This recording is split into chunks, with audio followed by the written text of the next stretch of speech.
Convoco a las y los mexicanos a una asamblea informativa en el Zócalo de la Ciudad de México el próximo domingo a las 12 del día para compartirles las acciones que emprenderemos y entre todos afrontar juntos este desafío.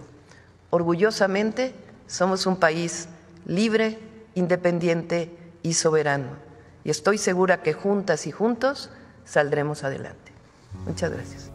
Esto es, el único latinoamericano que ha invadido con éxito a los Estados Unidos.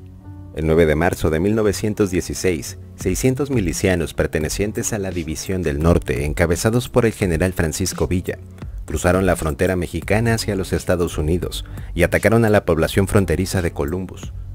Fue la única vez en la historia norteamericana que un ejército latinoamericano atacó su territorio. Las aguerridas tropas villistas se lanzaron contra un destacamento militar y luego de 6 horas de combate fueron rechazadas hacia México, en lo que se conoció como la Batalla de Columbus. Los seguidores de Villa capturaron 80 caballos, 30 mulas, 300 fusiles, incendiaron un hotel y mataron a 8 militares estadounidenses y 10 civiles. Pero la pregunta es, ¿por qué Villa atacó Columbus? Y esto es porque durante el año anterior, el ejército revolucionario puesto a sus órdenes, la poderosa División del Norte, había sido destruida en una serie de terribles batallas libradas contra el ejército constitucionalista que mandaba el general Álvaro Obregón. Antes de que terminaran esas batallas, cuando la balanza se estaba inclinando claramente a favor de los constitucionalistas, Estados Unidos reconoció el gobierno de estos, encabezado por Venustiano Carranza, lo que sumado a una serie de hechos posteriores, convenció a Pancho Villa de que Carranza había firmado un pacto con el gobierno de Estados Unidos, que terminaría reduciendo México de nación soberana a mero protectorado estadounidense. Así, se decidió impedir semejante inequidad, esto mediante un acto de provocación que causará la guerra para salvar a la patria.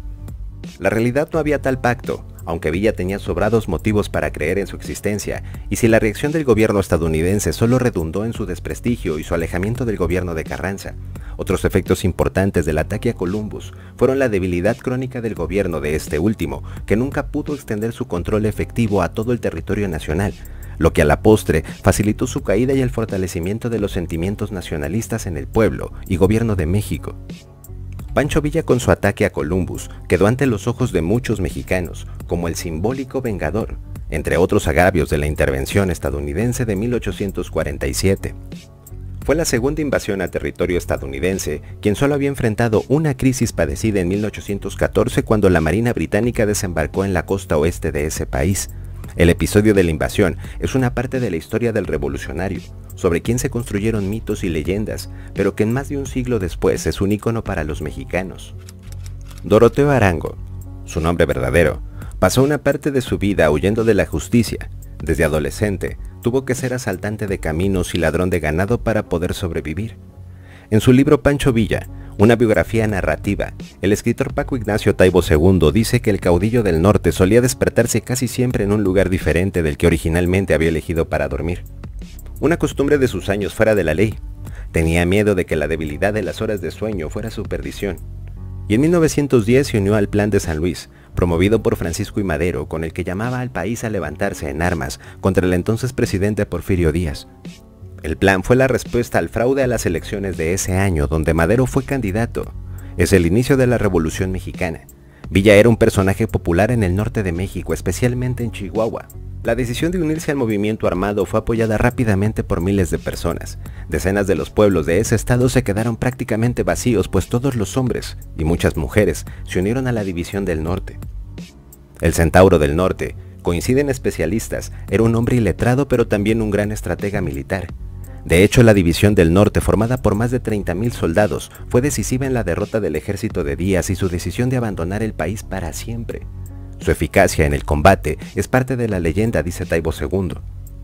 Uno de los mitos, por ejemplo, es que su estrategia militar fue estudiada por Mao Zedong y Edwin Rommel, el zorro del desierto, quien fue jefe de las operaciones militares de Adolfo Hitler en África durante la Segunda Guerra Mundial. Pero se cree que esto no es del todo cierto. Así, la expedición de Villa se convirtió en un ícono. Es una idea de la cual se va mostrando que México no es invadible, que a Estados Unidos no le conviene invadir México, cosa que el vecino país del norte no tomó tan bien. En respuesta, el gobierno de los Estados Unidos envió el 14 de marzo de 1916 la expedición punitiva encabezada por el general John J. Pershing, compuesta en un principio por casi 5.000 soldados que fueron aumentados hasta completar la cifra de 10.000. El expresidente norteamericano Dwight D. Eisenhower y el general George Patton, líderes militares de Estados Unidos en la Segunda Guerra Mundial, fueron parte de la expedición que tenía por objetivo capturar a Villa para ser juzgado en el territorio norteamericano como un bandido.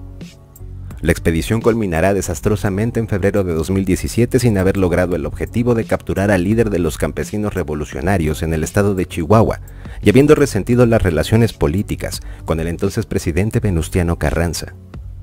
Una consecuencia de la expedición punitiva y su fracaso fue la imposición como credo oficial de la política exterior mexicana de la doctrina Carranza, que reafirmaba la soberanía económica y territorial mexicana frente a las amenazas estadounidenses. Queda para el general Villa y los milicianos de la División del Norte el honor de buscar vengar la humillación del imperialismo norteamericano, invadiendo con una fuerza revolucionaria su territorio. El que no conoce su historia está condenado a repetirla. Prohibido olvidar.